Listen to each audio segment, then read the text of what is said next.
Hello అందరికి welcome to Sairam సంపత్రావ్ education. నా పేరు Vaishnavi and welcome to TSPSC Group-1 Polity MCQ series. Okay, so ఈ రోజు మనం డిస్కస్ చేసుకోబోయే టాపిక్ ఏంటంటే ఫండమెంటల్ రైట్స్ Part-3 అన్నమాట. Fundamental rights Part-3 MCQs discuss చేసుకోబోతున్నాం. సో Part-1 అండ్ Part-2 లో మనము ఆర్టికల్ నెంబర్ 22 వరకు ఫినిష్ చేసాము. సో ఈ రోజు అయితే మనము ఆర్టికల్ 23 నుంచి ఆర్టికల్ 28 వరకు ఫినిష్ చేసుకున్నాము. తర్వాత రేపు ఫైనల్ పార్ట్ లో మిగతా ఆర్టికల్స్ ని ఫినిష్ చేసుకుందాము. Then will go to the fundamental duties, DPSPs అలా ఒకటి తర్వాత ఒకటి అన్ని చాప్టర్స్ ని ఫినిష్ చేసుకుంటూ MCQs అన్ని చాప్టర్స్ ని కవర్ చేసుకుందాము. ఓకేనా? So let's start. Before getting into the actual content of the video, let me give you a small announcement regarding the paid modules that we have launched for TSPSC groups. So TSPSC Group-1 కోసం ఒక special course launch చేసాము. అదే prelims and mains కి both combined course అన్నమాట. So ఇందులో మనకి comprehensive syllabus coverage ఉంటుంది. Entire syllabus cover చేస్తాం అన్నమాట. ఎంఫసిస్ వచ్చేసి టోటల్ గా తెలంగాణ స్పెసిఫిక్ టాపిక్స్ మీదే ఉంటుంది. Exclusive focus will be on mains answer writing and prelim test series ఇందులో ఇంక్లూడ్ అయి ఉంటుంది అనమాట. ఓకే, అండ్ నెక్స్ట్ కోర్స్ వచ్చేసి మెయిన్స్ వే రైట్ వే అన్నమాట. ఈ పర్టికులర్ కోర్స్ అనేది this is one stop solution program for the TSPSC Group-1 mains అని చెప్పొచ్చు. మనకు తెలుసు కదా, ప్రిలిమ్స్ క్వాలిఫై అయినప్పటికీ మనకి మెయిన్స్ అనేది ఇట్స్ ద మెయిన్ ఎగ్జామ్ అని. సో పేరులోనే ఉంది అది మెయిన్ ఎగ్జామ్ అని మనకు తెలిసిందే, ఎందుకంటే అది మనకి ర్యాంక్ డిసైడింగ్ ఎగ్జామ్ కాబట్టి. So you have to have your combined strategy అనమాట. ఇప్పటి నుంచి మీరు ప్రిలిమ్స్ కి మెయిన్స్ కి ప్రిపేర్ అవుతేనే రేపు పొద్దున మంచి సర్వీస్ ని సాధించగలుగుతారు, అవునా? సో దానికోసం ఇది బెస్ట్ కోర్స్ అనమాట. This is mains way right వే అని వన్ స్టాప్ సొల్యూషన్ ప్రోగ్రామ్ మేము లాంచ్ చేయడం జరిగింది. సో కాంప్రహెన్సివ్ గా ఎంటైర్ సిలబస్ ని కవర్ చేస్తాము through 500+ mains questions. So detailed discussion on each and every word mentioned in the main syllabus will be done in the form of questions అనమాట. Mains questions ద్వారా మొత్తం syllabus ని cover చేస్తాము. And also readymade intros ఇస్తాము and conclusions ఇస్తాము for each and every topic that will be mention in the syllabus copy. ఓకేనా? So ఇది mains way right వే course యొక్క డీటెయిల్స్. ఇంకొకటి కోర్స్ ఫర్ TSPSC Group-2 గురించి కూడా లాంచ్ చేయడం జరిగింది. సో ఈ కోర్స్ యొక్క బెనిఫిట్స్ చూసుకుంటే ఇందులో మనము 800+ అవర్స్ ఆఫ్ కాంప్రహెన్సివ్ క్లాసెస్ ఇస్తున్నాము. Topic wise one stop solution PDF notes provide చేస్తున్నాము. టెస్ట్ సిరీస్ అనేది ఇంక్లూడ్ అయి ఉంటుంది ఇందులో. Everything will be dwelt in student centric approach. Life time access will be given to the course content అనమాట. మీరు చూసుకుంటే దీని యొక్క price details TSPSC Group-1 prelims plus mains course వచ్చేసి 9,999 అనమాట దీని యొక్క price. And mains way right వే వచ్చేసి 7,999 only. And TSPSC Group-2 course వచ్చేసి 4,999 ఓన్లీ. సో ఎంత తక్కువ కాస్ట్ కి మేము ఇంత మంచి ఆఫర్ మీకు ఇస్తున్నాం కాబట్టి if you want to purchase it, if you want to register in to any of this courses, so 6305935532 అనే నంబర్ కి కాల్ చేసి you can register in to whatever the course you want. ఓకేనా? Let's start the video. So last class లో అయితే మనము right to equality, that is between article 14 నుంచి article 18 వరకు ఇది చేసాము ఆల్రెడీ. అండ్ ఇంకొకటి వచ్చేసి రైట్ టు ఫ్రీడమ్. ఇందులో మనకి ఆర్టికల్ 19 నుంచి ఆర్టికల్ 22 వరకు ఇవి కూడా కవర్ చేసుకున్నాము. సో ఈ రోజు అయితే మనము ఆర్టికల్ 23 నుంచి 24 which are related to right against exploitation, and again article 25 నుంచి 28 which is related to right to freedom of religion. So ఈ particular 2 sets of articles ని మేము కవర్ చేయబోతున్నాము through MCQs in this particular video. ఓకేనా? So మరి first question చదివేస్తాను. So question చదివే ముందు ఒక చిన్న సజెషన్ మీకు ఏంటంటే, నేను ప్రతి క్వశ్చన్ చదివిన తర్వాత వీడియోని పాజ్ చేసుకొని క్వశ్చన్ ని మీ అంతలో మీరు సాల్వ్ చేయడానికి ట్రై చేయండి. సో అలా సాల్వ్ చేసే క్రమంలో when you pause the video and try the question, you need to come back to the video. So వీడియోలో నేను సొల్యూషన్ చెప్పిన తర్వాత ఒకవేళ మీకు ఆన్సర్ కరెక్ట్ అయి ఉంటే, so you have to give yourself +1 score. ఓకేనా? Let's start. Which of the following are envisaged as being part of the right against exploitation in the Constitution of India? Prohibition of traffic in human beings and forced labor, abolition of untouchability, protection of the interest of the minorities, prohibition of employment of children in the factories and mines. Select the correct answers using the codes given below. 192, 193, 1 and 4, 2, 3 and 4. So pause చేసుకొని try చేయండి ఒకసారి. So I'm hoping that you have tried it. The right answer is option C అనమాట, 1 and 4. So మనకి right against exploitation అంటే ఏంటి, article 23 and 24 ఏం చెప్తున్నాయి అంటే prohibition of trafficking in human beings and forced labour, and another article is telling about prohibition of employment of children in factories and mines అనమాట. So ఇవి రెండు right against exploitation కిందికి వస్తాయి కాబట్టి option C is the right answer. So ఇప్పుడు మనం ఏం చేద్దామంటే ఆర్టికల్ 23 అండ్ ఆర్టికల్ 24 ని డీటెయిల్ గా తెలుసుకుందాం. So article number 23 of the Constitution of India ఏం చెప్తుంది అంటే prohibition of trafficking in human beings and forced labour అనమాట. So human trafficking and forced labour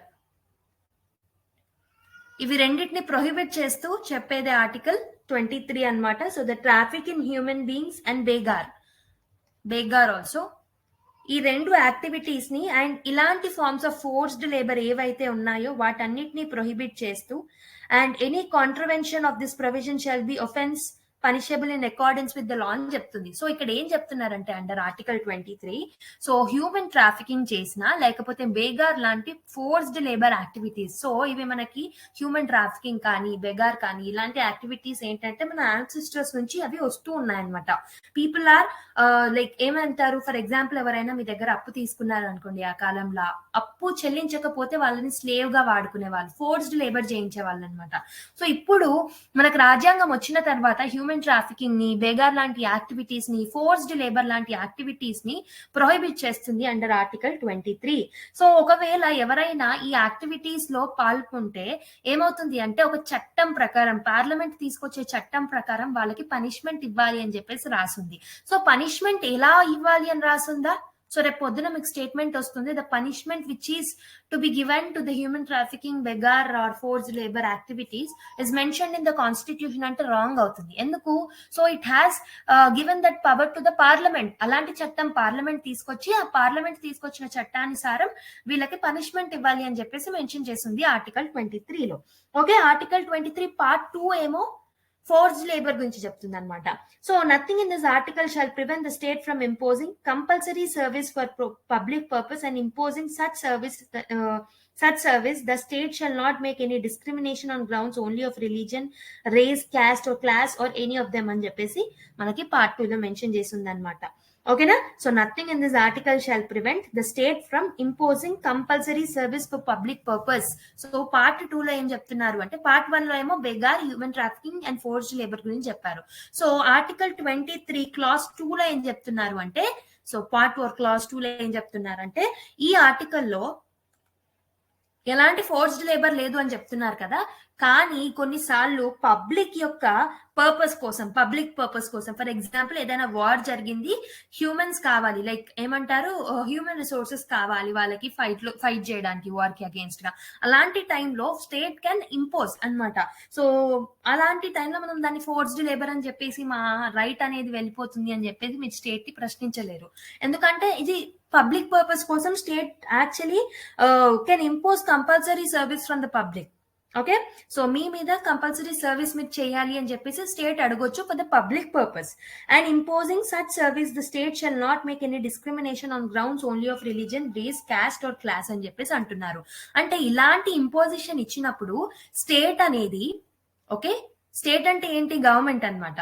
so state ఏం చేయాలి అంటే, so irrespective of the caste, okay, irrespective of the class, irrespective of the race, religion, అందరినీ force చేయాలి తప్పితే ఒక section of people ని force చేసి ఒక కాస్ట్ కి సంబంధించిన వాళ్ళకి ప్రివిలేజెస్ ఇస్తూ అలా చేయకూడదు అనమాట. ఓకేనా, I hope so you understand. Article 23 clause ఏం చెప్తుంది అంటే, సో క్లాజ్ 1 ఏం చెప్తుంది అంటే హ్యూమన్ ట్రాఫికింగ్, బేగార్, ఫోర్స్డ్ లేబర్ ని ప్రొహిబిట్ చేస్తున్నామని చెప్తుంది. ఒకవేళ ఇది ఎవరైనా ఇలాంటి యాక్టివిటీస్ లో పాల్గొంటే వాళ్ళకి లా చట్టం ప్రకారం ఏదైతే పార్లమెంట్ చట్టం చేస్తుందో దాని ప్రకారం పనిష్మెంట్ ఇవ్వబడుతుంది అని చెప్పేసి మెన్షన్ చేసింది. అండ్ ఆర్టికల్ క్లాజ్ 2 లో, ఓకే, క్లాజ్ 2 లో ఏం మెన్షన్ చేశారు అంటే, so nothing in this article shall prevent state from imposing compulsory service. So compulsory service public purpose కోసం ఎప్పుడైనా ఇంపోజ్ చేయవలసి వస్తే ఈ ఆర్టికల్ ని అడ్డంగా పెట్టుకుంటూ స్టేట్ ఇంపోజ్ చేయరాదని ఎవరు అనరాదు. ఎందుకంటే state can impose any service from the public if there is any emergency or if it is for the public purpose. So అలాంటి టైంలో ఇంపోజ్ చేయొచ్చు. హవెవర్ ఆ ఇంపోజిషన్ కూడా without any discrimination discrimination without caste, class, okay, without any religion, ఇలాంటి డిస్క్రిమినేషన్స్ లేకుండా state అనేది ఆ వర్క్ ని ఆర్ సర్వీస్ ని ఇంపోజ్ చేయాలని చెప్పేసి మెన్షన్ చేసింది అనమాట. ఓకేనా. సో దీనికి అనుసారం మనకి ఇప్పుడు పార్లమెంట్ చట్టం చేయొచ్చు అని చెప్పింది కదా, ఏమంటారు, కాన్స్టిట్యూషన్, రాజ్యాంగం ఏం చెప్పింది, చట్టం ప్రకారం ఎవరైనా పనిష్మెంట్ ఇవ్వచ్చు which is according to the law that is made by the parliament అని చెప్పేసి చెప్పారు. సో పార్లమెంట్ దానికి ప్రకారం ఏమైనా చట్టం చేసిందే అంటే చేసింది. ఇమ్మోరల్ ట్రాఫికింగ్ ప్రివెన్షన్ యాక్ట్ అని చెప్పేసి తీసుకురావడం జరిగింది. సో దీని ప్రకారం పనిష్మెంట్స్ అనేవి ఇస్తారనమాట. ఓకే మ్యామ్, అర్థమైంది. కానీ ఇక్కడ ఏంటి, ట్రాఫికింగ్ అంటున్నారు, ట్రాఫికింగ్ లో ఎలాంటి యాక్టివిటీస్ వస్తాయి? ఓకే, అది మీరు చెప్పనే లేరు, మాకు ఎలా తెలుస్తుంది, ఒకరికి ఎలా తెలుస్తుంది ట్రాఫికింగ్ లో ఎలాంటివి వస్తాయి, ఎలాంటి యాక్టివిటీస్ వస్తాయి అంటే, yes, I will mention you, I will tell you that also. Okay, so అంతకన్నా ముందు ఇంకొకటి విషయం ఏంటంటే, మనకి ఈ పర్టికులర్ ఆర్టికల్ అనేది it is available both for the citizens and also the non citizens also. So citizens కి వర్తిస్తుంది అండ్ నాన్ సిటిజన్స్ కి వర్తిస్తుంది. రేపు పొద్దున ఎవరైనా ఫారెనర్ వస్తే వాళ్ళు మీ దగ్గర అప్పు తీసుకున్నారనుకోండి, ఇక్కడికి ఫర్ ఎగ్జాంపుల్ ఇక్కడికి టూర్ కి వచ్చారనుకోండి, వాళ్ళ దగ్గర డబ్బులు అయిపోయాయి, మీ దగ్గర అప్పు తీసుకున్నారు. సో అలా తీసుకున్నప్పుడు వాళ్ళు పే చేయనప్పుడు మీరు వాళ్ళని స్లేవ్ గా కానీ, ఓకే, వాళ్ళని ట్రాఫికింగ్ చేయడం కానీ అలా చేయకూడదు. ఎందుకంటే నాన్ సిటిజన్స్ కి కూడా ఈ చట్టం ఆర్ ఈ ఆర్టికల్ అనేది వర్తిస్తుంది అనమాట. Okay, so the expression traffic in human beings, traffic in human beings అనేది మెన్షన్ చేసింది కదా ఆర్టికల్ 23లో. ఏమని చెప్పారు, ట్రాఫిక్ ఇన్ హ్యూమన్ బీయింగ్స్, బెగార్ లాంటి, ఫోర్స్ లేబర్ లాంటి యాక్టివిటీస్ ని ప్రొహిబిట్ చేస్తున్నామని. సో మరి ట్రాఫిక్ ఇన్ హ్యూమన్ బీయింగ్స్ లో ఏమేమి ఇంక్లూడ్ అవుతాయి అంటే, selling and buying of men, women,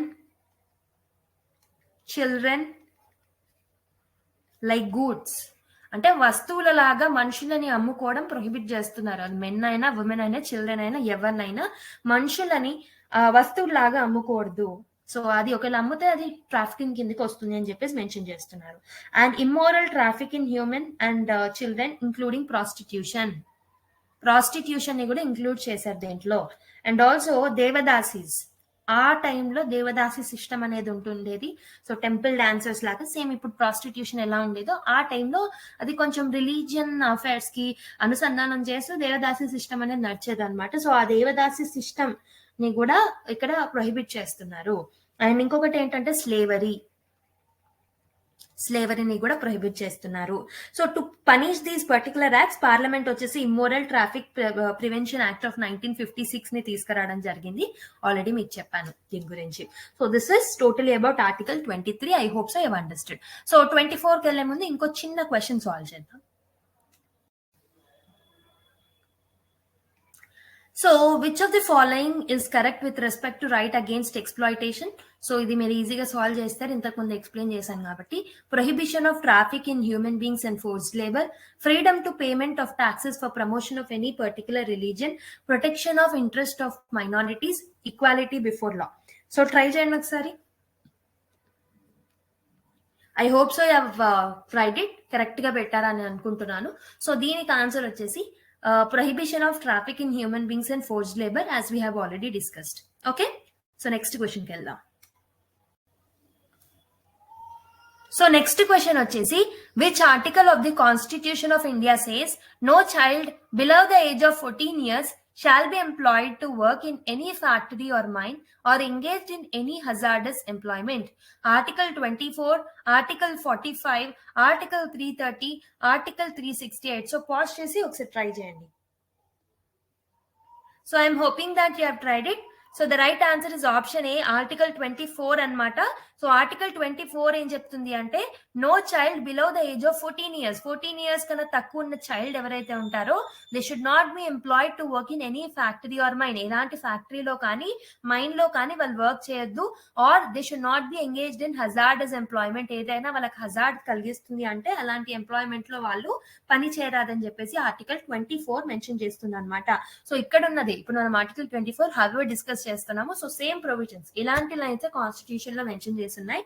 no child below the age of 14 years shall be employed to work in any factory or mine or engaged in any other hazardous employment అని చెప్పేసి చెప్తుంది. Basically article 24 వచ్చేసి it is speaking about prohibition of employment of children in factories. It is speaking about prohibition of employment of children who are working in factories అనమాట. ఓకేనా. So article 24 ఏం చేస్తుంది అంటే it is prohibiting the employment of children. ఇక్కడ age గుర్తుపెట్టుకోండి, of below 14 years of age ఉన్న వాళ్ళని factories లో కానీ మైనింగ్ వర్క్స్ లో కానీ ఎలాంటి hazardous activities like for example construction work అనుకోవచ్చు, లేకపోతే రైల్వే కన్స్ట్రక్షన్ లో కావచ్చు, ఎలాంటి దాంట్లో అయినా హజార్డస్ ఆర్ కన్స్ట్రక్షన్ వర్క్ లో వాళ్ళు పార్టిసిపేట్ చేయరాదు. కానీ it is not prohibiting the employment in any harmless conditions లో లేకపోతే ఇన్నోసెంట్ వర్క్ ఏదైతే ఉంటుందో అలాంటి వాటిలో ఇన్వాల్వ్ అవ్వచ్చు అని ఇండైరెక్ట్ గా చెప్తుంది అనమాట. సో అది ప్రతి ఒక్క ఎంప్లాయ్మెంట్ లో ఉండరాదు అని చెప్పట్లేదు. So they can involve in the harmless or innocent employment. However they should not get employed in the hazardous activities అని చెప్పేసి డైరెక్ట్ గా మెన్షన్ చేశారు. కానీ 2006 లో ఏమైందంటే, ఇన్ ద ఇయర్ 2006 లో ఏమైంది అంటే government has banned the employment of children as domestic servants also. Domestic servants అంటే ఏంటి? వేరే వాళ్ళ ఇంట్లోకి వెళ్ళి పని మనుషులాగా పనిచేయడం అనమాట. సో అలా డొమెస్టిక్ సర్వెంట్స్ లాగా కూడా అది ప్రొహిబిట్ చేసింది అనమాట 2006 లో. సో గవర్నమెంట్ బ్యాన్ చేసింది the employment of children as domestic servants or workers in business establishments like hotels లో కానీ, not only in the other houses but also hotels లో కానీ, ఓకే, హోటల్స్ లో కానీ, షాప్స్ లో కానీ, రెస్టారెంట్స్ లో కానీ, టీ షాప్స్ లో కానీ, ఓకే. సో అని ఇలాంటి యాక్టివిటీస్ లో వాళ్ళు పని చేయరాదని చెప్పేసి బ్యాన్ చేయడం జరిగింది అనమాట. And it want that any one employing below 14 years children of age would be liable for prosecution and penal action. So ఎవరైనా అలాంటి వాళ్ళని ఎంప్లాయ్ చేసుకుంటే వాళ్ళకి అగేన్స్ట్ గా పీనల్ యాక్షన్ అనేది ఉంటుంది అని చెప్పేసి, వాళ్ళకి పనిష్మెంట్ అనేది చట్ట ప్రకారం ఉంటుందని చెప్పేసి మెన్షన్ చేశారనమాట. 2006 లో ఒక చట్టాన్ని తీసుకొచ్చి దీన్ని కూడా బ్యాన్ చేయడం జరిగింది. ఓకేనా. So I hope you have understand article 24 in detail. So ఇప్పుడు నెక్స్ట్ క్వశ్చన్కి వెళ్ళిపోదాం. సో నెక్స్ట్ క్వశ్చన్ వచ్చేసి, which of the following articles contain the right to religious freedom. So right to religious freedom అనేది ఏ articles లో mention చేసిందని అంటున్నారు. 25 to 28 articles, 29, 30, 32 to 35, 23 to 24. So ఇంతకు ముందే మనం కొన్ని డిస్కస్ చేసాం కాబట్టి వాటిని ఎరైజ్ చేయండి first. It's okay, pause the video and try the question on your own. So the right answer వచ్చేసి 25 నుంచి 28 వరకు. సో మీకు ఆల్రెడీ నిన్న చెప్పాను ఎలా గుర్తుపెట్టుకోవాలని చెప్పేసి. ఫస్ట్ ఈక్వాలిటీ, స్కూల్లో ఈక్వాలిటీ ఉంటుంది. తర్వాత ఫ్రీడమ్, ఓకే, ఏజ్ లాగా కంపేర్ చేస్తూ ఫ్రీడమ్ అనేది కాలేజ్ లైఫ్ లో ఉంటుందని చెప్పాను. తర్వాత ఎక్స్ప్లాయిటేషన్ అనేది మనం జాబ్ చేసే టైంలో మనం ఎక్స్ప్లాయిటేషన్ ని ఫేస్ చేస్తూ ఉంటాం మన హయ్యర్ అథారిటీస్ నుంచి కానీ దాని నుంచి. సో వన్స్ ఎక్స్ప్లాయిటేషన్ ని ఫీల్ అయ్యాక రిలీజియస్ ఫ్రీడమ్ కోసం ఆలోచిస్తామని చెప్పాను. So this is from article 25 to 28. ఈ ఏజ్ లో రిలీజియన్ గురించి ఆలోచిస్తామని చెప్పాను. సో ఎక్స్ప్లాయిటేషన్ వచ్చేసి మనము ఇంతకుముందు నేర్చుకున్నట్టు 23, 24, okay, 14 to 18 years school age లో ఉన్నప్పుడు ఈక్వాలిటీని చూస్తాం. 19 నుంచి 22 వరకు ఫ్రీడమ్ ని చూస్తామని చెప్పాను. సో ఇలా మీకు ఎక్స్ప్లెయిన్ చేశాను. సో ఇప్పుడు మనం డిస్కస్ చేయాల్సిన టాపిక్ ఏంటంటే ఆర్టికల్ 25 నుంచి 28 వరకు ఒకటి తర్వాత ఒకటి మనం ఈ రోజు డిస్కస్ చేస్తామంట అన్నమాట. So right to religious freedom లో ఉన్న ఆర్టికల్స్ అవి, ఓకేనా. సో దీనికి ఆన్సర్ వచ్చేసి option A.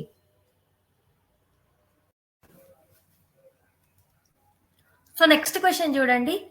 So the word Hindus in article 25 of the constitution of India does not include Buddhist, Jains, six and Parsis. So ఇప్పుడు మీరు పాస్ చేయొద్దు, try చేయొద్దు. First let me explain you article 25 in detail, then you can solve this question, ఓకేనా. First article 25 ని total గా detail గా discuss చేసుకుందాము, దాని తర్వాత సాల్వ్ దిస్ క్వశ్చన్, ఓకేనా. సో ఆర్టికల్ 25 ఏం చెప్తుంది అంటే it is speaking about freedom of conscience and free profession, practice and propagation of religion. So let me write it over here.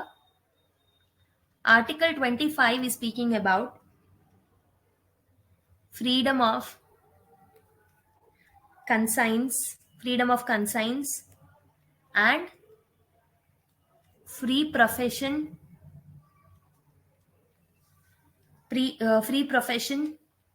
practice and propagation of religion.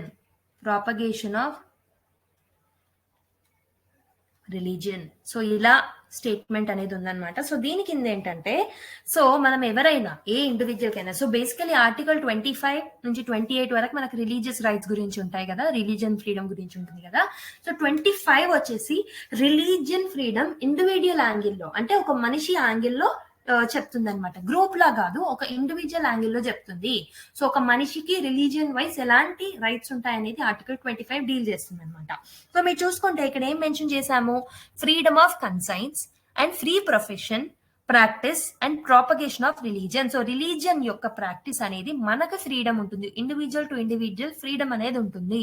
మీరు ఏ religion అయినా you can involve in practicing any religion, propagating any religion, okay, having a profession in particular religion and having a conscience. Okay, so దీనికి సంబంధించిన article 25 అనమాట. So కానీ ఇది ఇంకొక condition ఏంటంటే, it is subjected to the public order, morality and health and to the other provisions of this part.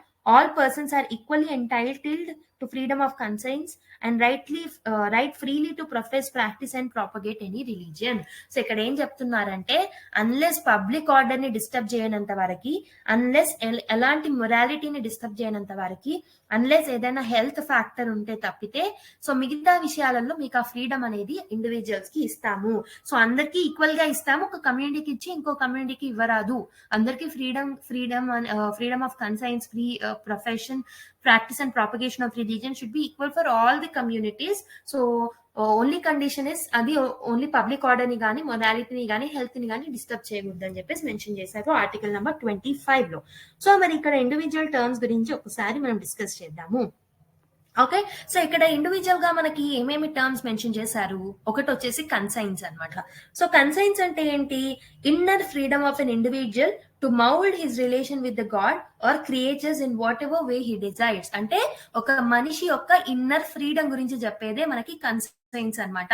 So God తో మనతో ఉన్నారు, మనకు లైక్ గాడ్ కి మనకి, ఒక ఇండివిజువల్ కి గాడ్ కి ఉన్న రిలేషన్ వాళ్ళ ఇష్టం అనమాట, వాళ్ళ ఇన్నర్ ఫ్రీడమ్, అది ఎలా అయినా ఉండొచ్చు ఆ పర్టికులర్ రిలేషన్.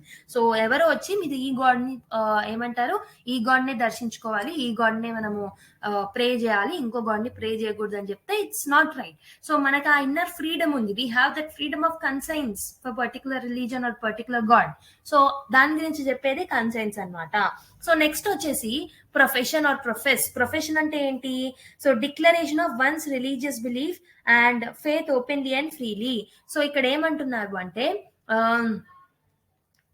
మీరు ఏదైనా రిలీజన్ ని ఫాలో అవుతున్నారు, ఫర్ ఎగ్జాంపుల్ మీరు హిందూయిజం ని ఫాలో అవుతున్నారు అనే, హిందూయిజం యొక్క దాన్ని ఫాలో అవుతున్నారు. ఓకే, హవెవర్ హిందూయిజం అంటే వే ఆఫ్ లైఫ్, హవెవర్ మనం హిందూయిజం ని ఆర్ హిందూస్ ని ఒక రిలీజన్ లాగా కన్సిడర్ చేస్తాం కాబట్టి, సో అలా చెప్తున్నాను. It's okay, you can take Islam ని మీరు ప్రొఫెస్ చేస్తున్నారు, you have right to declare of your own religious belief and faith openly and ఫ్రీగా నేను ఈ రిలీజన్ ని ఫాలో అవుతున్నాను, నేను ఇస్లామిజం ని ఫాలో అవుతున్నాను, నేను క్రిస్టియనిజం ని ఫాలో అవుతున్నాను, నేను హిందూయిజం ని ఫాలో అవుతున్నానని ఫ్రీగా చెప్పుకునే రైట్ మీకు ఉందన్నమాట. So under article 25 you have right of freedom of conscience and you have right of to profess your own religion also.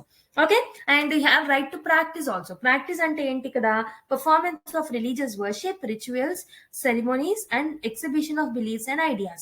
So you can perform, for example మీరు Islamism ని follow అవుతే ఇస్లాం కి సంబంధించిన rituals ని కానీ, ఇస్లాం కి సంబంధించిన సెరిమోనీస్ కానీ మీరు you have right to practise them. Okay, ఎలాంటివైనా, ఫర్ ఎగ్జాంపుల్ యజ్ఞాస్, యాగాస్ అవన్నీ చేయాలనుకుంటున్నారు, you can follow them, you can actually practise that particular yajnas according to the Hindu religion. And next వచ్చేసి propagation, transmission and dissemination of one religious belief to others or exposition of the tenets of one's religion can be done. So మీ యొక్క Hinduism గురించి ఏవైతే టెనెన్స్ ఉంటాయో వాటిని వేరే వాళ్ళకి propagate చేసే రైట్ మీకు ఉంది. సో హవెవర్ వాళ్ళ మీద ఇంపోజ్ చేసే రైట్ మీకు లేదు, మీరు ఖచ్చితంగా కన్వర్ట్ అవ్వాలి, మీరు ఖచ్చితంగా ఇదే ఫాలో అవ్వాలని చెప్పేసి చెప్పరాదు. హవెవర్ మీకు మీ యొక్క రిలీజియస్ ఐడియాస్ ని వాళ్ళకి చెప్పడం, ప్రాపగేట్ చేయడం అనే రైట్ అనేది మీకు ఉంటుంది అనమాట. I hope you have understood. So it does not include a right to convert another person from one religion to another religion forcibly, force ద్వారా వేరే వాళ్ళని ఇంకో రిలీజన్ కి కన్వర్ట్ చేసే రైట్ మనకు ఉండదు. హవెవర్ మన రిలీజన్ గురించి గొప్పగా చెప్పుకోవచ్చు అనమాట, ప్రాపగేట్ చేసుకోవచ్చు అనమాట. ఓకేనా, I hope you have understood. So it is clear that Article 25 ఏం చేస్తుంది, it is not it covers not only religious belief but also religious practice. అంటే religious belief అంటే కాన్సెప్ట్స్ నే కాదు, ప్రాక్టీస్ ని కూడా, అంటే రిలీజన్ యొక్క ప్రాక్టీసెస్ ని, రిచువల్స్ ని, వాటిని కూడా కవర్ చేస్తుంది. So it is available to all the persons అనమాట. ఆర్టికల్ 25 అనేది మనకి it is not only for the citizens but also for the non citizens as well. ఓకేనా?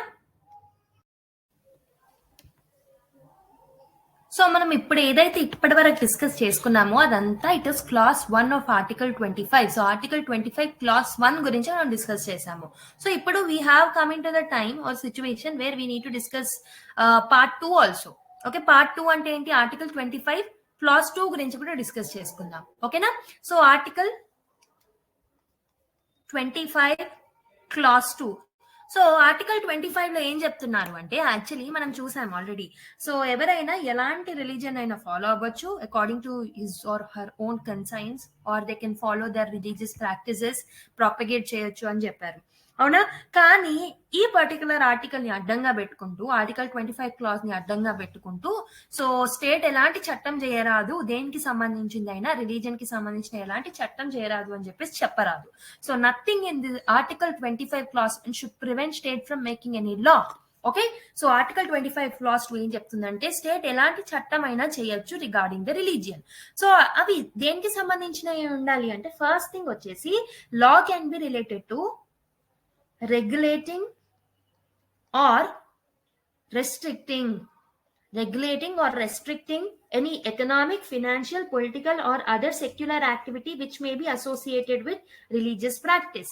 So in order to regulate కానీ restriction చేయడానికి కానీ which are related to the ఏంటంటే, so economic, okay, economic activities గురించి కానీ, political activities గురించి కానీ, secular activities గురించి కానీ, ఏదైనా రిలీజియన్ యొక్క ఈ యాక్టివిటీస్ ని రెగ్యులేట్ చేయొచ్చు ఏదైనా చట్టం ద్వారా state. I repeat it again. So article 25 ని అడ్డంగా పెట్టుకుంటూ, or nothing in the article 25 should prevent state from making any law with respect to the religion కి సంబంధించి ఎలాంటి చట్టం చేయకుండా ఆపే రైట్ ఆర్టికల్ 25 కి లేదు. So state has right to make any law. దేనికి సంబంధించి అంటే, ఇన్ ఆర్డర్ టు రెగ్యులేట్, దాన్ని రెగ్యులేట్ చేయడానికి లేకపోతే రెస్ట్రిక్ట్ చేయడానికి of any religious activity which are related to the financial aspects, political aspect or secular aspects of the religion. So ఆ particular aspects ని regulate చేయొచ్చు అని చెప్పేసి చెప్పారు ఏదైనా చట్టం ద్వారా. సో దాంతో పాటు ఇంకే దాన్ని రెగ్యులేట్ చేయొచ్చు ఆర్ ఇంకే దానికోసం చట్టం చేయొచ్చు అంటే, it can make a law for providing the social welfare. Social welfare ని దృష్టిలో పెట్టుకొని కూడా ఒక చట్టాన్ని తీసుకురావచ్చు state.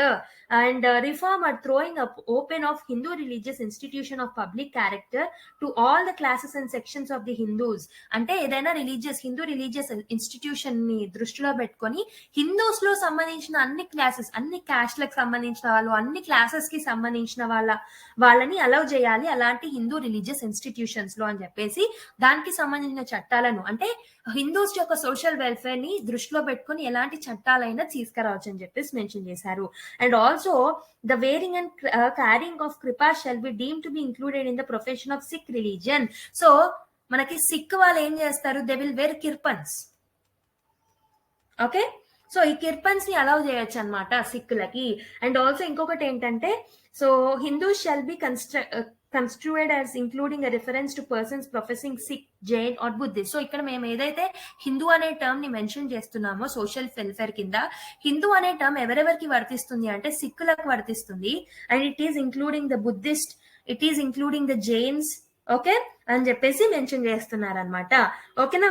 So and the reference to Hindu religious institution shall be construed accordingly. So Hindu religious institution గురించి మేము ఏదైతే మాట్లాడామో అందులో హిందూస్ ఏదైతే మనం మెన్షన్ చేసుకున్నామో అది హిందూస్ కే కాదు, హిందూస్ తో ఇంక్లూడింగ్ సిక్కులకి, బుద్ధిస్టులకి, జైన్స్ కి కూడా వర్తిస్తుంది అని చెప్పేసి ఆర్టికల్ 25 క్లాస్ 2 లో మెన్షన్ చేయడం జరిగిందనమాట. సో ఇప్పుడు మనం సాల్వ్ చేసే క్వశ్చన్ కూడా దానికి రిలేటెడే అనమాట. సో మీరు చూసుకుంటే the word Hindus in article 25 of the constitution of India does not include. So దేన్ని ఇంక్లూడ్ చేయదు, ఏ రిలీజియన్ ని ఇంక్లూడ్ చేయదు అని అడుగుతున్నారు. Buddhist, Jains, six and Parsis. So ఇప్పుడే చెప్పాను కదా, పాజ్ చేసి ట్రై చేయండి.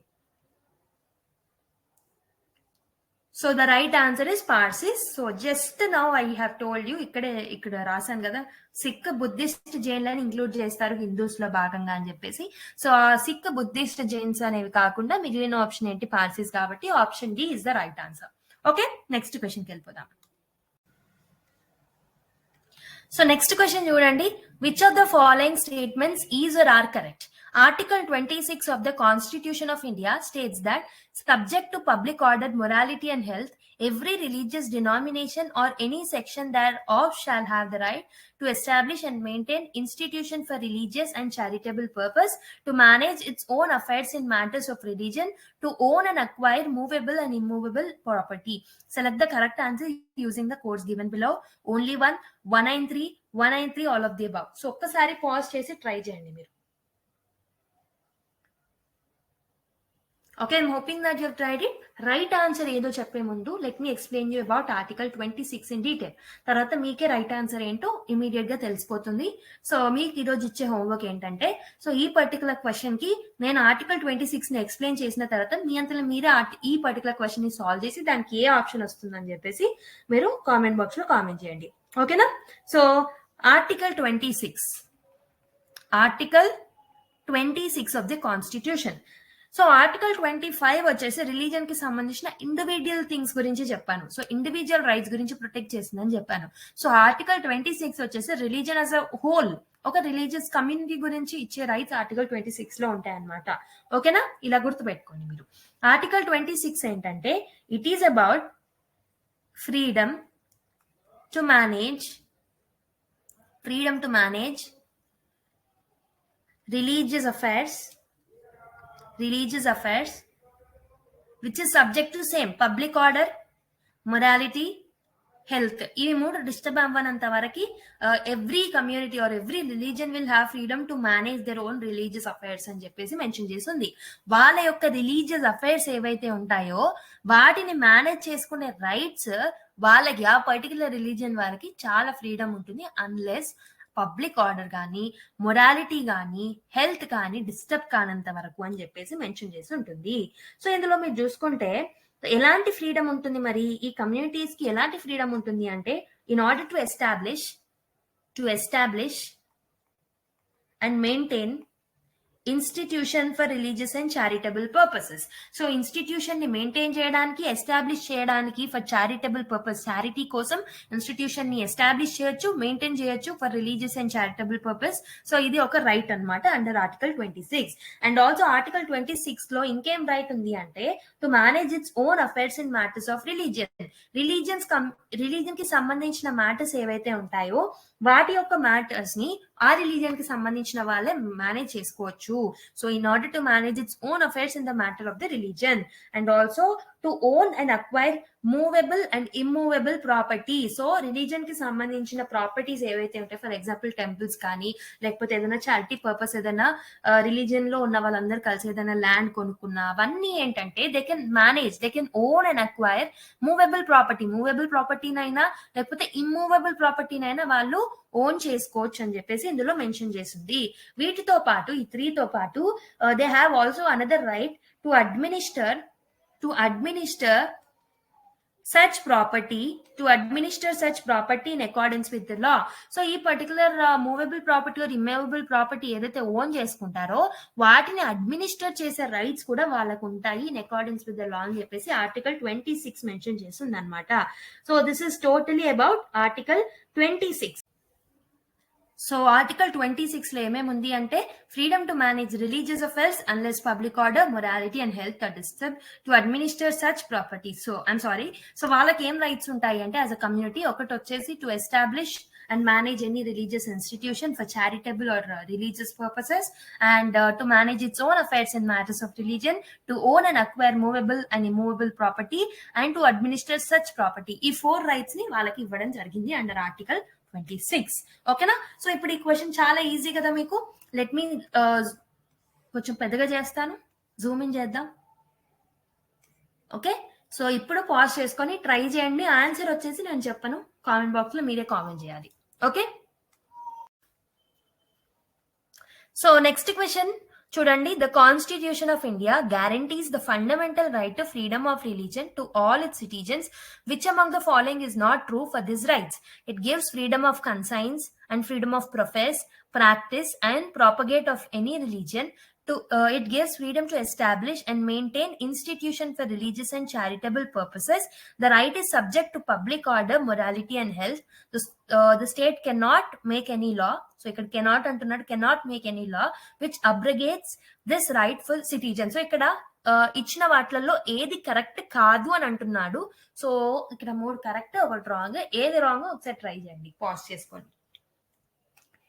So I'm hoping that you have tried it. So the right answer మనకు తెలిసిందే ఆప్షన్ డి అని. So the state cannot make any law which abrogates this rights of citizens అంటున్నాడు. However, మనం ఇంతకు ముందే చూసాము, state has power to make any law for the public purpose, charitable purpose, religious institution కి సంబంధించి.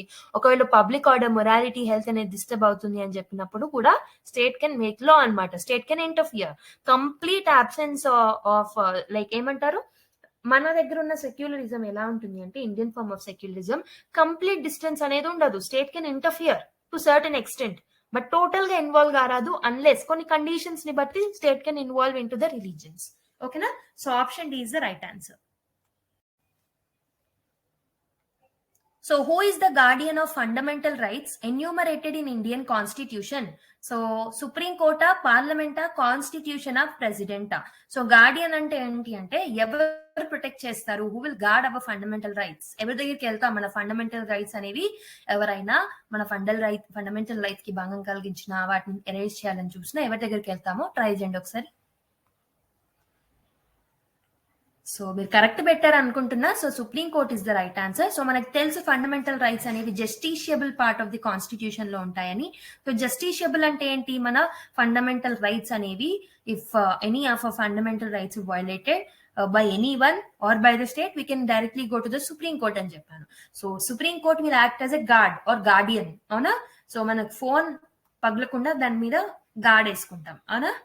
Gourd చేసి, guarding అంటే ఏంటి? దాన్ని ప్రొటెక్ట్ చేసుకోవడానికి. సో మన ఫండమెంటల్ రైట్స్ అనేవి పోకుండా సుప్రీం కోర్ట్ దగ్గరికి వెళ్తాం అనమాట, అవునా? So option A is the right answer. So which of the following are envisaged by the right against exploitation in the Constitution of India? Prohibition of traffic in human beings and forced labor, abolition of untouchability, protection of the interest of the minorities, prohibition of employment of children in factories and mines. So select the correct answers using the codes given below. 1, 2 and 4, 2, 3 and 4, 1 and 4, 1, 2, 3, 4. So ఒకసారి pause చేసుకొని try చేయండి. So మీరు correct పెట్టారు అనుకుంటున్నా. మనకు తెలుసు right against exploitation లో prohibition of traffic in human beings and child labour, forced labour ఉంటుంది. And also prohibition of employment of children in factories and mines ఉంటుంది. సో ఇదే ఆర్టికల్ అండ్ ఇదే ఆర్టికల్ చెప్పండి. దాంతో పాటు అబాలిషన్ ఆఫ్ అన్టచబిలిటీ అనేది ఏ article కింద మనం లాస్ట్ క్లాస్ లో డిస్కస్ చేసుకున్నామో ఈ 3 ఆర్టికల్స్ ని మెన్షన్ చేయండి. ఓకేనా? సో ఆన్సర్ వచ్చేసి మనకి option C is the right answer.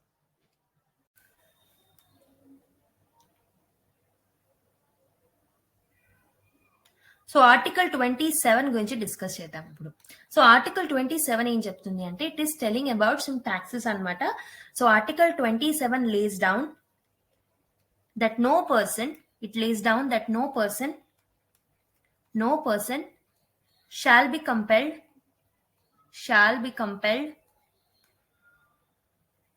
to pay taxes for the promotion or maintenance, bare act ని పక్కన పెట్టుకొని వింటే క్లాస్ ఇంకా మంచిగా అర్థమవుతుంది. నేను ఇక్కడ హ్యాండ్ రైటింగ్ బాగాలేకపోయినా మీకు బేర్ యాక్ట్ కానీ లేకపోతే ఏదైనా బుక్ కానీ పక్కన పెట్టుకుంటూ క్లాస్ వినండి ఇప్పటి నుంచి. For the promotion are maintenance of any particular religion,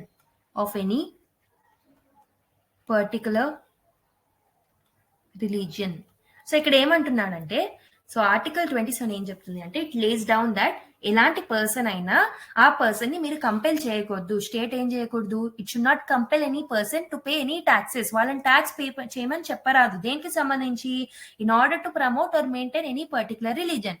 ఏదైనా ఒక పర్టికులర్ రిలీజన్ ని ప్రమోట్ చేయడానికి, లేకపోతే ఏదైనా ఒక పర్టికులర్, ఫర్ ఎగ్జాంపుల్ హిందూయిజం ఒక్కదాన్ని ప్రమోట్ చేయడానికి, హిందూయిజం ని ఒక్కదాన్ని మెయింటైన్ చేయడానికి స్టేట్ వాళ్ళ మీద టాక్సెస్ ని ఇంపోజ్ చేయరాదు. It cannot compel. వేరే రకమైన టాక్సెస్, ఫినాన్స్ కమిషన్ కి సంబంధించిన టాక్సెస్ ఏవైతే మెన్షన్ చేస్తున్నాయో అవి ఇంపోజ్ చేయొచ్చు. కానీ ఏదైతే రిలీజన్ ని ప్రమోట్ చేయడానికి ఒక పర్టికులర్ రిలీజన్ ని దృష్టిలో పెట్టుకొని ఆ రిలీజన్ మెయింటెనెన్స్ కోసం ఎవ్వరి మీద స్టేట్ అనేది ట్యాక్స్ ఇంపోజ్ చేయరాదని చెప్పేసి ఆర్టికల్ 27 లో మెన్షన్ చేస్తున్నారు. వేరే వర్డ్స్ లో చెప్పాలి అంటే, in other words, the state should not spend the public money collected by the way of the tax. So taxes లాగా ఏదైతే మనీ ఇంతకు ముందు వేరే విషయాలలో కలెక్ట్ చేసిందో అలాంటి ట్యాక్సెస్ ని కూడా ఏదైనా రిలీజియన్ ని ప్రమోట్ చేయడానికి లేకపోతే మెయింటైన్ చేయడానికి యూజ్ చేయరాదు state. This provision prohibits the state from favouring, patronising and supporting one religion over the other. ఇలాంటి ప్రొవిజన్ ఎందుకు పెట్టారు అంటే, ఒక్క రిలీజియన్ ని మనం అలా ప్రమోట్ చేయడం వల్ల స్టేట్ అనేది ఒక రిలీజియన్ కి ఫేవరిజం చూపెడుతున్నట్టు కనపడుతుంది అనమాట. This means that taxes can be used for the promotion or maintenance of all religions. So any particular religion అని మెన్షన్ చేశారు తప్పితే ఆల్ రిలీజియన్ ఇన్స్టిట్యూషన్స్ అని చెప్పేసి మెన్షన్ చేయలేదు. కాబట్టి అన్నిటికీ కలిపి మెయింటెనెన్స్ కి మాత్రం ఈ టాక్సెస్ ని వినియోగించవచ్చు. హవెవర్ ఏదైనా ఒక్క రిలీజన్ ని ప్రమోట్ చేయడానికి మాత్రం ఈ టాక్సెస్ ని వినియోగించరాదు స్టేట్. ఓకేనా? I hope you have understood. ఇప్పుడు ఆర్టికల్ 28 డిస్కస్ చేద్దాం. So before getting into the next question, let me discuss about Article 28 to you people. So Article 28 గురించి కూడా డిస్కస్ చేసుకొని నెక్స్ట్ క్వశ్చన్కి వెళ్ళిపోదాం. సో Article 28 ఏం చెప్తుంది అంటే, freedom as to attendance at religious instruction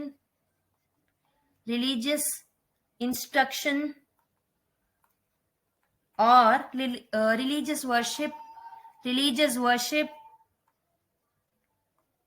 in certain educational institutions. So కొన్ని educational institutions గురించి చెప్తుంది అనమాట. సో ఇక్కడ ఏంటంటే ఎడ్యుకేషనల్ ఇన్స్టిట్యూషన్ కి సంబంధించి రిలీజియన్ కి సంబంధించి రెండు కలిపి ఇచ్చిన ఆర్టికల్ అనమాట ఇది.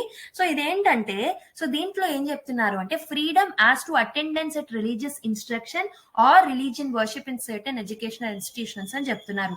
అంటే మన ఇప్పుడు ఫర్ ఎగ్జాంపుల్ మన ఎడ్యుకేషన్ ఇన్స్టిట్యూషన్ లో ఫర్ ఎగ్జాంపుల్ డైలీ ఒకవేళ ఒక స్టేట్ ఎడ్యుకేషనల్ ఇన్స్టిట్యూషన్ ఉంది అనుకుందాము.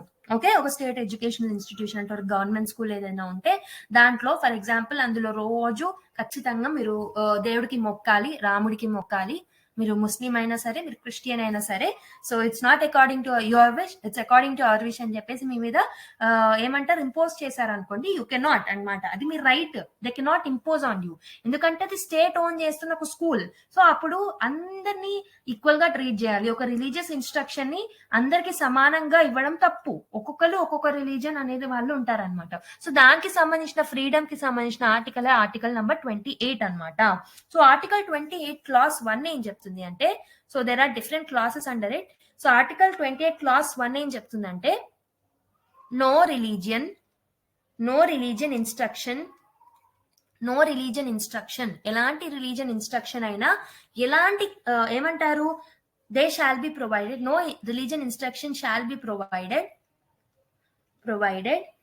in any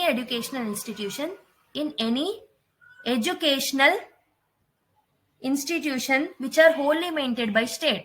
ఏదైనా స్టేట్ ఏదైనా ఎడ్యుకేషనల్ ఇన్స్టిట్యూషన్ ని టోటల్ గా మేనేజ్ చేస్తుంది, లేకపోతే టోటల్ గా ఏమంటారు మెయింటైన్ చేస్తుంది అనుకుందాం. అలాంటి స్టేట్ అలాంటి మనకి ఎడ్యుకేషనల్ ఇన్స్టిట్యూషన్ లో no religion instruction shall be provided, religion instruction ని ప్రొవైడ్ చేయకూడదు. అలా అని చెప్పి ఫర్ ఎగ్జాంపుల్ ఏదైనా ఎథిక్స్ కి సంబంధించిన క్లాస్ ఉందనుకోండి, ఎథిక్స్ కి సంబంధించిన క్లాసెస్ చెప్పినప్పుడు రామాయణం నుంచి లేకపోతే మహాభారతం నుంచి ఏదైనా ఎగ్జాంపుల్ చెప్పి, సో ఎలాంటి ఎథికల్ ప్రాక్టీసెస్ మీరు ఫాలో అవ్వాలి అని చెప్పడాన్ని రిలీజియస్ ఇన్స్ట్రక్షన్ అని చెప్పేసి అనమాట. సో రిలీజియన్ ఇన్స్ట్రక్షన్ అంటే ఏంటంటే, ఏదైనా రిలీజియన్ యాక్టివిటీని లేకపోతే రిలీజియన్ కి సంబంధించినవి ఇంపోజ్ చేయడాన్ని రిలీజియన్ ఇన్స్ట్రక్షన్ అని అంటాము. సో హవెవర్ ఈ state owned religion like state owned schools లో మనకి రిలీజియన్ ఇన్స్ట్రక్షన్స్ అనేవి అలౌ చేయరనమాట. హవెవర్ సో ఆర్టికల్ 28 క్లాస్ 2 లో ఏం చెప్తున్నారంటే, let me write it over here, I'm sorry for the హ్యాండ్ రైటింగ్. సో ఆర్టికల్ 28 క్లాస్ 2లో ఏమంటున్నారంటే నథింగ్ ఇన్ క్లాస్ 1 ని అడ్డంగా పెట్టుకొని nothing in the clause 1 shall apply to an educational institution which is administered by the state but has been established under any endowment or trust which requires that religious instruction shall be imparted in such institution. So for example, ఏదైనా religious ఏదైనా మనకి educational institution అనేది ఏదైనా endowment ద్వారా కానీ లేకపోతే ఏదైనా trust ద్వారా కానీ ఏర్పాటు చేసి దాని మీద అడ్మినిస్ట్రేషన్ స్టేట్ ఉన్నప్పటికీ ఏదైనా ఎండోన్మెంట్ ట్రస్ట్ ద్వారా ఏర్పడి చేస్తే దాని మీద అంటే ఆ పర్టికులర్ ఇన్స్టిట్యూషన్ ని మేబీ ఏదైనా రిలీజన్ కి సంబంధించిన యాక్టివిటీస్ ని ఇంపార్ట్ చేయడానికి దాన్ని తీసుకొచ్చారు అనుకుందాం. సో దాన్ని ఒకవేళ ఎండోన్మెంట్ ట్రస్ట్ కింద ఏర్పాటు చేశారు అనుకుందాం. ఒకవేళ దాన్ని స్టేట్ అడ్మినిస్టర్ చేసినప్పటికీ దాని మీద రిలీజన్ ఇన్స్ట్రక్షన్ చేయరాదు అని చెప్పలేమన్నమాట. సో దాన్ని ఏర్పాటు చేసిందే రిలీజన్ ఇంపార్ట్ చేయడానికి. సో రిలీజన్ ని ఒక దాంట్లో ఒకరిలో ఇంపార్ట్ చేయడానికి అలాంటి ఇన్స్టిట్యూషన్ పెట్టినప్పుడు సో ఆర్టికల్ 28 క్లాస్ 1 లాంటివి వర్తించవు అలాంటి ఇన్స్టిట్యూషన్స్ మీద అని చెప్పేసి చెప్తున్నారనమాట. సో ఫస్ట్ టైప్ లో ఏంటి, if it is totally maintained by state 100% totally స్టేటే దాన్ని ఏమంటారు ఆ పర్టికులర్ ఎడ్యుకేషనల్ ఇన్స్టిట్యూషన్ ని రన్ చేస్తుంది అనుకుందాం. అలాంటి ఇన్స్టిట్యూషన్స్ లో రిలీజన్ ఇన్స్ట్రక్షన్ అనేది చేయకూడదు. వెరాజ్ క్లాస్ 1 లో చెప్పినట్టు కొన్ని ఇన్స్టిట్యూషన్స్ ఏవైతే స్టేట్ అడ్మినిస్ట్రేట్ చేస్తున్నప్పటికీ ఏదైనా ఎండోన్మెంట్ ట్రస్ట్ ద్వారా నడుస్తూ ఉంటే వాటిలో రిలీజియన్స్ ఇన్స్ట్రక్షన్స్ అనేవి ఇవ్వచ్చు. ఎందుకంటే వాటి యొక్క మెయిన్ ఎయిమ్ ఏంటి, వాటి యొక్క మెయిన్ ఎయిమ్ రిలీజియన్ ఇంపార్ట్ చేయడానికి వాళ్ళు దాన్ని కన్స్ట్రక్షన్ చేశారు. ఓకే, అలాంటి వాటికి అది వర్తించదన్నమాట. అండ్ ఇంకొకటి ఏంటంటే ఇందులో క్లాస్ 3 కూడా మెన్షన్ చేసింది, no person attending any educational institution recognized by the state or receiving aid out of the state funds shall be required to take part in any religious instruction that may be imparted in such institution or to attend any religious worship that may be conducted in such institutions or in any premises attached thereto unless such person or if such person is minor, his guardian has given his consent thereto cultural and educational rights అన్నమాట. So ఇదంతా నేను exact గా constitution లో mention చేసింది మీకు చెప్తున్నాను. So వాళ్ళు ఏమంటున్నారు అంటే క్లాస్ 3లో మన కాన్స్టిట్యూషనల్ ఫ్రేమర్స్ ఏం చెప్తున్నారు అంటే no person who is attending the educational institution, ఎవరైనా పర్సన్ ఏదైనా ఎడ్యుకేషనల్ ఇన్స్టిట్యూషన్ ని అటెండ్ అవుతున్నారు అనుకుందాం. ఈ ఎడ్యుకేషనల్ ఇన్స్టిట్యూషన్ ఎలా ఉంటుంది, it is just recognized by the state. So దీన్ని జస్ట్ స్టేట్ రికగ్నిషన్ ఇస్తుంది. ఓకే, ఇది ఒక ఎడ్యుకేషనల్ ఇన్స్టిట్యూషన్ అని చెప్పేసి స్టేట్ రికగ్నిషన్ ఇస్తుంది. However it is not maintained by the state, it is not administered by the state, it is given just recognition by the state అనమాట. So or if it is receiving any aid out of the state funds నుంచి దానికి ఏదైనా aid వచ్చినప్పటికీ, ఏదైనా aid అంటే ఏంటి ఇక్కడ money, okay, దాన్ని నడిపించడానికి ఏదైనా స్టేట్ ఫండ్స్ నుంచి ఏదైనా మనీ ఇచ్చినప్పటికీ సో అలాంటి ఇన్స్టిట్యూషన్స్ లో ఏంది అంటే so no person attending an educational institution recognized by state or receiving aid out of the state funds shall be required to take part in a religious instruction. So అలాంటి institution లో for example ఎవరైనా ఉన్నారనుకుందాం, నేనే ఉన్నాను అనుకుందాము. So నాకు ఆ హక్కు ఉంటుంది, నేను ఆ ఎడ్యుకేషనల్ ఇన్స్టిట్యూషన్ లో ఇంపార్ట్ చేసే రిలీజియన్ ఇన్స్ట్రక్షన్ ని ఫాలో అవ్వాలా వద్దా, లేకపోతే ఏదైనా వాళ్ళు రిలీజియన్ యాక్టివిటీస్ ని కండక్ట్ చేస్తున్నారు అందులో ఫాలో అవ్వాలా వద్దా అనేది నా మీద డిపెండ్ అయి ఉంటుంది. ఇప్పుడు నేను మేజర్ని కాబట్టి I can take my own decision whether to take part in that or not. ఒకవేళ నేను మైనర్ అయ్యి ఉంటే నా గార్డియన్ అంటే నా మదరో ఫాదరో లేకపోతే అంకులో ఆంటీయో నా గార్డియన్ ఎవరైతే ఉంటారో సో వాళ్ళు డెసిజన్ తీసుకోవచ్చు నేను యాక్టివిటీస్ లో పార్టిసిపేట్ చేయాలా వద్దా అని చెప్పేసి. ఓకేనా, I hope you have understood. So article 28 ఏం చెప్తుంది అంటే so no religious instruction shall be provided in any educational institution only which is maintain out of the state funds. So state funds నుంచి total గా maintain చేయబడుతున్న institution లో ఎలాంటి religious instruction అనేది ఇవ్వకూడదు అని చెప్పేసి ఆర్టికల్ 28 క్లాస్ 1 చెప్తుంది. క్లాస్ 2 ఏం చెప్తుంది అంటే ఏదైనా institution if it is administrated by the state however if it is running by endowment of the trust it can impart any religious instructions. So third వచ్చేసి ఏదైనా educational institution if it is recognized by the state or if it is running out of the state funds, okay, state funds దానికి ఇచ్చినప్పటికీ అలాంటి institutions లో చదువుకుంటున్న వాళ్ళు religion instructions లో participate చేయాలా, రిలీజియస్ యాక్టివిటీస్ లో పార్టిసిపేట్ చేయాలా అనేది వాళ్ళ యొక్క ఓన్ ఇంట్రెస్ట్ మీద డిపెండ్ అయి ఉంటుంది అనమాట. ఓకేనా, so these are the different articles under article 28. So this is about detail. Okay, detail గా ఎక్స్ప్లెయిన్ చేశాను. ఒక్కసారి మీరు మీ దగ్గర ఉన్న బుక్ లో నుంచి లేకపోతే ఏదైనా మీ దగ్గర బేర్ యాక్ట్ ఉంటే కాన్స్టిట్యూషన్ కి సంబంధించిన వేరే యాక్ట్ ఉంటే అందులోంచి చదవండి, అర్థమైపోతుంది. ఓకేనా? సో నెక్స్ట్ క్వశ్చన్కి వెళ్ళిపోదాం.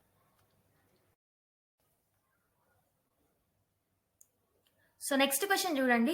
The 44th constitutional amendment in the Constitution of India removed the following right from the categories of the fundamental rights: freedom of speech, constitutional remedies, property, freedom of religion. So ఒక్కసారి pause చేసుకొని try చేయండి. So I'm hoping that you have tried it. Right answer is option C, property అనమాట. మనకు తెలుసు 44th constitutional amendment act ద్వారా మనం property right ని remove చేయడం జరిగిందని చెప్పేసి మనం ఆల్రెడీ చెప్పుకున్నాము. So option C is the right answer. So ఈ పర్టికులర్ క్వశ్చన్ ఏదైతే ఉందో ఇది నేను మీకు హోంవర్క్ ఇస్తున్నాను. Right to property was removed from the list of the fundamentals during the rule of. So 44th constitutional amendment act ద్వారా తీసేసామని చెప్పాను. కానీ ఆ టైంలో ఎవరు రూలింగ్ లో ఉన్నారో చెప్పాలి మీరు. Indira Gandhi government, Morarji Desai government, Narasimha Rao government and Vajpayee government. So దీంతో పాటు మీరు ఇంకేం చేస్తారు అంటే మనకి స్వాతంత్రం వచ్చి నుంచి ఫస్ట్ ఎలక్షన్ నుంచి మనకి ఏ పార్టీ పవర్ లో ఉంది, ఏ ఇయర్స్ లో ఉంది, దాని పార్టీ పేరేంటి, ఆ పార్టీ లీడర్ ఎవరు, ఐ మీన్ పిఎం గా ఎవరు యాక్ట్ చేశారు ఆ పర్టికులర్ ఇయర్ లో అని చెప్పేసి మీరు ఒక్కసారి టైప్ చేయండి. టైప్ చేసి దాంతో పాటు ఈ 44th కాన్స్టిట్యూషనల్ అమెండ్మెంట్ యాక్ట్ అనేది ఆ పర్టికులర్ లో వచ్చింది కాబట్టి ఆ పర్టికులర్ ఇయర్ కి పిఎం ఆర్ రూలింగ్ లో ఎవరు ఉన్నారంటే ఈ పర్సన్ అని చెప్పేసి అలా ఒక కామెంట్ ని చేయండి అనమాట. సో దాని ద్వారా ఏమవుతుంది అంటే రేపు పొద్దున మీకు ఏదైనా క్వశ్చన్ వచ్చిన, ఫర్ ఎగ్జాంపుల్ ఏదైనా స్కీమ్ వచ్చింది, ఎంజీ నరేగా అనేది ఎవరి రూలింగ్ టైంలో వచ్చింది, ఎవరి రూలింగ్ పీరియడ్ లో వచ్చింది అని అడిగినప్పుడు మీకు ఆ ఇయర్ గుర్తుంటుంది కాబట్టి ఆటోమేటిక్ గా మీరు రీకాల్ చేసుకోవచ్చు. కాబట్టి చిన్న ఎక్సర్సైజ్ ని చేయండి, it will help you a lot definitely. Okay, so అదనమాట ఈరోజు వీడియో. మనం ఆర్టికల్ 23 నుంచి ఆర్టికల్ 28 వరకు డిస్కస్ చేసుకున్నాము. సో నెక్స్ట్ పార్ట్ లో టోటల్ మిగతా ఆర్టికల్స్ అన్ని కంప్లీట్ చేసేద్దాము. సో అదనమాట, this is about part 3 of the fundamental rights. I hope you have enjoyed. So మీరు ఒకవేళ నిజంగా ఎంజాయ్ చేసిండి, ఏదైనా మంచి కంటెంట్ నేర్చుకున్నారనిపిస్తే ఒక చిన్న కామెంట్ అండ్ ఫీడ్బ్యాక్ ఇవ్వండి కామెంట్ బాక్స్ త్రూ. ఓకేనా? And also me friends and fellow aspirants కి మన వీడియోస్ ని షేర్ చేస్తూ ఉండండి. సో ఎన్ని వ్యూస్ వచ్చి ఎంత మందికి బెనిఫిట్ అవుతే మాకు అంత మోటివేషన్ ఉంటుంది. So me friends and fellow aspirants కి షేర్ చేయండి. అండ్ ఆల్సో మీరు కొత్తగా చూస్తున్నట్టయితే ఛానల్ ని మీకు కంటెంట్ నచ్చినప్పుడు సబ్స్క్రైబ్ చేసేయాల్సింది. ఓకేనా? అండ్ నోటిఫికేషన్ బెల్ ఐకాన్ ని కూడా ప్రెస్ చేయండి. సో దట్ మేము కొత్త వీడియో ఎప్పుడైతే అప్లోడ్ చేస్తామో వెంటనే మీకు నోటిఫికేషన్ అనేది వచ్చేస్తుంది. ఓకేనా? So that was for today's video. I hope that you have enjoyed. Thank you everyone. Keep smiling. Bye bye.